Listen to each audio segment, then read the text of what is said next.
Hello everyone, स्वागत आहे तुमचं निकिताज फूडकट्टा या मराठी यूट्यूब चॅनलमध्ये. आज आपण आलू सँडविच बनवणार आहोत.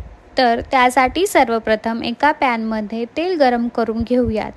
तेल गरम झाल्यावर त्यात 1 टीस्पून जिरे टाकून घेऊयात. जिरे तडतडले की त्यात हिरवी मिरची, कोथिंबीर आणि आलं लसूण पेस्ट घालून छान परतून घेऊयात. यानंतर त्यामध्ये हळद आणि चवीनुसार मीठ घालून पुन्हा 1 मिनिटे परतून घेऊयात. आता स्मॅश केलेले उकडलेले बटाटे घालून सर्वप्रथम मिश्रण व्यवस्थित एकजीव करून 2 मिनिटे परतून घेऊयात. त्यानंतर गॅस बंद करून मिश्रण थोडंसं गार होऊन देऊयात. आता ब्रेडच्या एका स्लाइड्सवर तयार केलेले बटाट्याचे मिश्रण समान पसरवून घेऊयात आणि त्यावर दुसरा ब्रेडचा स्लाइस ठेवूयात. तयार सँडविच मेकरमध्ये 4 ते 5 मिनिटे कुरकुरीत होईपर्यंत भाजून घेऊयात. गरम गरम खुसखुशीत आलू सँडविच सर्व करण्यासाठी तयार आहेत.